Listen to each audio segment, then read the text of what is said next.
araw na ito, lalo pang luminaw kung gaano katindi ang trahedyang tumama sa Maribeles, Bataan, bunsod ng bagyong Basyang. Dahil sa lakas ng alon kahapon ng madaling araw, natulak papunta sa Pampanga ang isang dambuhalang barge. Tinamaan nito ang mga fishing boat na nooy nakaangkla malapit sa pantalan.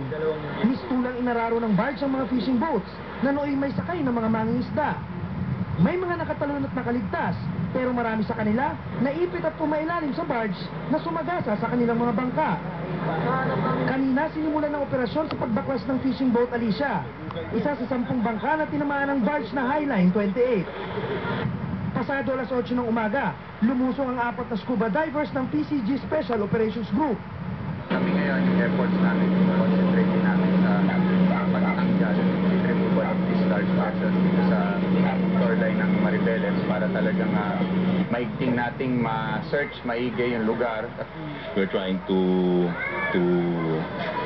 see kung meron pa po tayong ma-recover o ma-retrieve ng mga survivors and cadavers na victim po dito sa Typhoon Basyang. Habang isinasagawa ang operasyon, nakaantabay naman ang mga kaanak ng mga nawawalang mangingisda. Umaasang makikita ang kanilang mga mahal sa buhay. Dakong alauna ng hapon, sunod-sunod nang nakuha ang mga bangkay.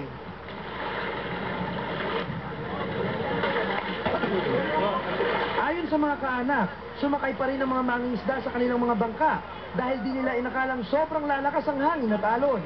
Ang alam daw nila, signal number 1 lang sa Bataan.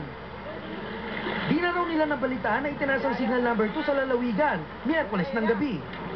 Di sukat akalain ni Juliet na sasapitin ng kanyang mister ang masaklap na trahedya. Oo, kaya pinayagan ko kasi maganda na yung panahon eh. Tumigil pa nga yung ulan eh. Kaya lang nung madaling araw, lakas-lakas na lang yun. Pagka umaga ng balitaan lang namin, hindi na hindi pa siya nakikita. Nadurog na yung bangka na sinakyan nila. Si Aling Floraline, hindi alam kung saan at paano ipagpapatuloy ang buhay, lalo pat kabuanan na niya sa kanilang ika-8 anak. Kaya nga siya sumakay sa ganyang klaseng hanap buhay kasi sabi nga daw na makakalaya yung anak ko, panganay, kaya napilitan siyang sumakay. Unang sakay niya pa lang to. Sa maghapong operasyon, 9 na bangkay ang nakuha ng mga otoridad. Pero 4 pa rin daw ang nawawala. Sa kabuuan, 28 sasakyang pandagat ang nasira sa Maribeles pa lang. Karamihan dito, lumubog. Ilan naman ang sumadsad sa Pampanga at tumaob. Nasa ngayon ay iimbestigahan na ng Philippine Coast Guard kung may pananagutan ng may-ari ng barge. At ngayon nga, yung nakikita nyo sa aking likuran, yan yung barge na tumama sa may mahigit 10 bangka. Kaya marami ang nasawi at nasugatan.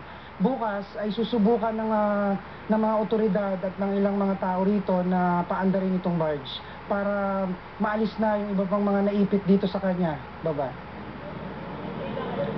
Maraming salamat sa iyo, Dante Perelio. Sa kaugnay na balita, hindi po bababa sa 20